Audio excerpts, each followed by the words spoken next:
आपण pre budget जे काही डिस्कशन केलं होतं त्यामध्ये ही अपेक्षा मी व्यक्त केली होती की 10 लाखापर्यंतचं उत्पन्न जे असेल ते करमुक्त होईल।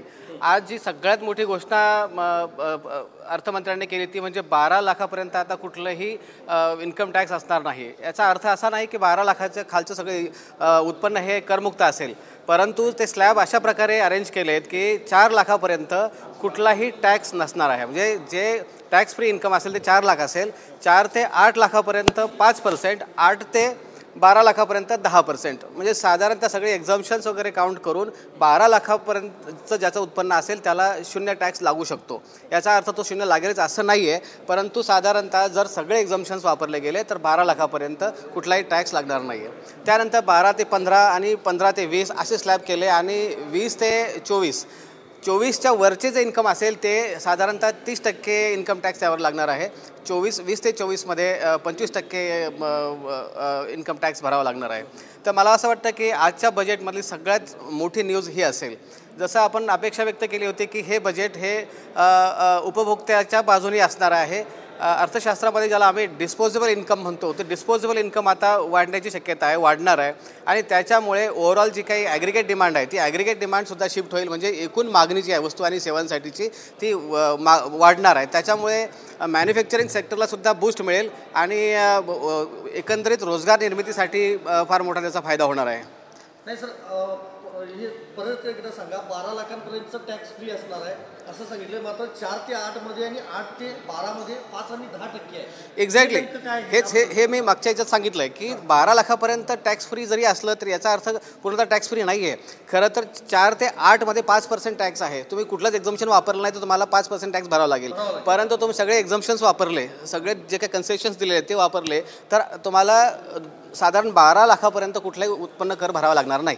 यासाठी काय करावं लागेल? यासाठी तुमचं हाऊसिंग असेल, हाऊसिंग लोन असेल, तुमचं स्टँडर्ड डिडक्शन 1 लाख रुपये त्यांनी केलं आहे, किंवा तुम्हाला जे काही काय म्हणतात त्याला आपलं इन्कम टॅक्स इंटरेस्ट आहे, हाऊसिंगवरचं जे इंटरेस्ट आहे त्याचं तुम्ही लिमिट वापरलं, तुमच्या LICचं असेल, इन्व्हेस्टमेंटचे जे आहेत किंवा जे इन्व्हेस्टमेंटचं लिमिट आहे ते पूर्ण वापरलं तर तुम्हाला कुठलाही टॅक्स भरायची गरज पडणार नाही 12 लाखांपर्यंत।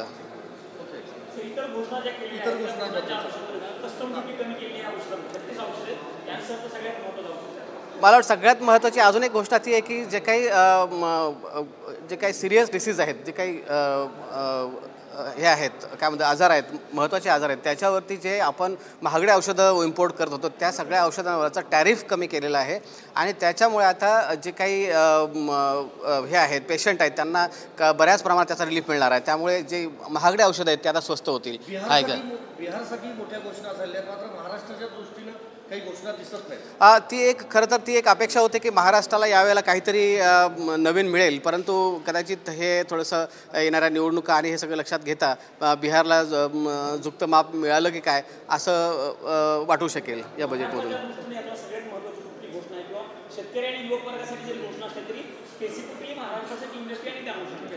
मला वाटतं सगळ्याच योजना सगळ्याच राज्यांना लागू होतात, त्यामुळे महाराष्ट्र स्पेसिफिक अशी कुठली योजना नाही, परंतु महाराष्ट्र हे मॅन्युफॅक्चरिंग स्टेट आहे त्यामुळे ह्या बऱ्याचशा योजनांचा महाराष्ट्राला फायदा होणार आहे। एक महत्त्वाची गोष्ट जी आपण अगोदर अपेक्षा व्यक्त केली ती म्हणजे हे बजेट यूथ स्पेसिफिक बजेट असेल, तरुणांचं बजेट असेल। हे त्या दृष्टीने मला वाटतं सरकारने बऱ्याचशा उपाययोजना केल्या की तरुणांसाठी IITमध्ये स्कॉलरशिप्स वाढवल्यात आहेत, किंवा आता इव्हन जसं मी हे अगोदर व्यक्त केलं होतं की लघु आणि मध्यम उद्योगांसाठी क्रेडिट लिमिट वाढवलेली आहे, क्रेडिट कार्ड्स ते आता देणार आहेत। तर एकंदरीत रोजगार निर्मितीच्या दृष्टीने आणि युवकांसाठीचं हे बजेट मला वाटतं।